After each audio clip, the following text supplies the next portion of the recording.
탈북 기자 주성아 씨의 서울살이입니다.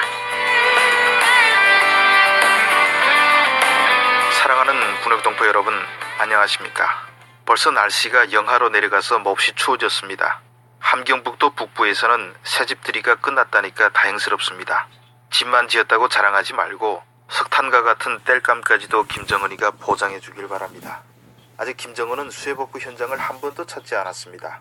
아마 건설을 전부 끝냈다는 발표와는 달리 마무리 짓지 못한 공사도 많을 것이 아닌가 생각합니다.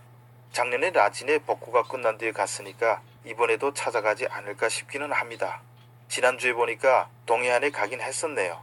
수산기지를 방문했다고 하던데 저는 내처 그 길로 한북의 집들이 현장에 갈 줄 알았는데 아직까지 방문하지 않았습니다. 저는 김정은이가 방문했다는 수산기지 사진을 보고 마음이 아팠습니다. 많은 분들도 보셨겠지만 노동신문의 4개면에 사진을 무려 32장이나 실었습니다. 그런데 김정은에게 보여주기 위해서 그 수산사업소 노동자들이 얼마나 고생들이 많았을까 헤아려 보니까 아련했습니다.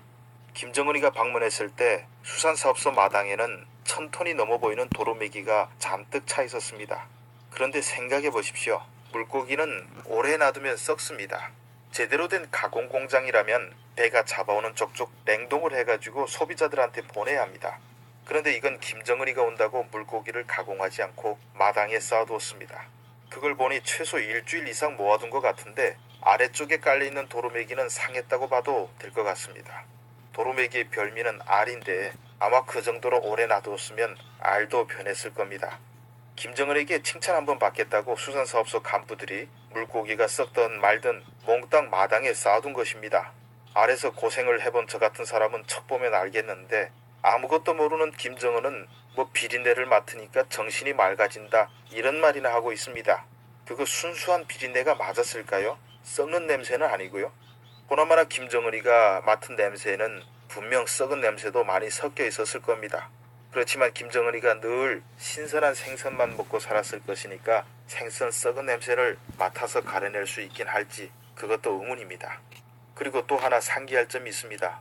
김정일이가 살아있을 때는 전국에 양어장을 만든다고 사람들을 못살게 굴었습니다. 그런데 그 많던 양어장들은 다 어디에 두고 이젠 바다로 다시 회귀했을까요? 옆에 바다에 물고기가 득실거리는데 하필 땅을 파서 양어를 한다니까 그게 김정일이가 로망이 난 징후였던 것 같습니다. 제가 그때 북에 있었는데 모두가 이상하다고 수군거렸습니다. 바다에서 물고기를 잡아 공급하는 것은 또 어떨까요? 이것 역시 되지도 않은 일을 시키고 있는 것입니다. 어부들이 고기를 잡아서 중국이나 일본에 팔 수 있어야 죽을 둥 살 둥 모르고 바다에 나가서 고기를 잡지 그게 아니면 왜 칠성판 신세에 목숨을 걸겠습니까? 사진을 보니 그 수산사업소는 이번에 북부지역 수해 피역 지역과 마찬가지로 멋있게 아파트를 지어놓고 노동자들에게 주었나 봅니다. 하지만 집만 멋있으면 그것도 하루 이틀이지 사람의 욕심이라는 것은 끝이 없습니다.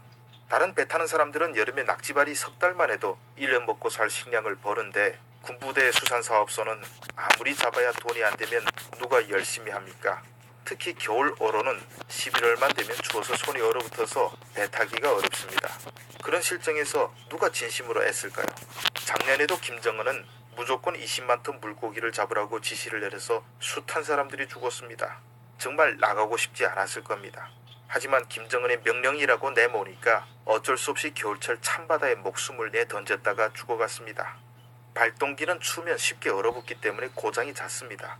파도 세찬 날바다에서 꽁꽁 얼어가면서 죽어갔을 사람들의 흔적은 몇 달 뒤에 일본에서 발견됐습니다. 배들이 동해를 빙빙 돌다가 일본 앞바다까지 밀려가고 있거든요. 그때쯤이면 시신은 사라지고 뼈만 남습니다. 제가 알기로는 김정은이가 집권한 뒤로 몇 달 동안 침몰하지 않고 또 바다새에게도 피해를 보지 않고 일본까지 가서 발견된 시신만 40구가 넘습니다. 아마 실제 사망한 사람은 몇십 배 더 많을 겁니다. 그러나 김정은은 이런 시신을 찾아갈 생각도 안 하고 있습니다. 시신 찾아오는 것은 돈만 들지 돈이 생기는 일이 아니라서 그런가 봅니다. 그래서 제가 지난해 12월에 북한 어부들의 슬픈 운명을 고발하는 칼럼을 쓰게 됐습니다. 그랬더니 지금까지 계속 모르는 척 해오다가 동아일보의 칼럼이 나가서야 창피해서인지 몇 달 뒤 일본에 시신을 가져가겠다고 요청을 해왔습니다. 시신이 남아 고향에 간 사람은 10명도 되지 않고 나머지 사람들은 이미 화장돼서 일본 사찰이나 공동묘지 등의 무용고자로 남아 있습니다. 김정은이가 평양시와 군부, 군수공업 등의 종사자들에게 물고기로 환심을 사려는 것은 이해가 됩니다. 솔직히 지금 김정은이가 공짜로 얻을 수 있는 부식물거리가 물고기밖에 없겠죠. 다행히 그나마 동해는 중국과 붙어 있지 않아서 그 정도로라도 도로의 길을 잡을 수 있습니다. 중국 땅이 동해까지 아주 조금이라도 닿아 있다고 생각해보면 정말 아득합니다. 아마 중국 어선 수천 척이 동해를 거덜내서 북한의 낡은 어선들이 잡을 물고기나 오징어 같은 것은 남아있지 않을 것입니다. 지금 남쪽이 그렇습니다. 서해 중국 어선들이 아예 고기씨를 말리고 있거든요. 어쨌든 김정은이가 물고기 잡는 일에 몰입하는 것은 뭐 잘못됐다고 하기는 그렇습니다만은 자꾸 관심사를 바꾸지 말고 한 5년 뒤에도 계속 수산업에 관심을 보이기 바랍니다. 그런데 모든 경제 분야가 그렇듯이 수산업도 투자입니다. 허튼데 돈 쓰지 말고 중국 어선에 밀리지 않을 좀 큰 배를 사줘서 어부들이 더 이상 고통받지 않게 되길 바랄 뿐입니다. 지금까지 서울에서 주성하였습니다.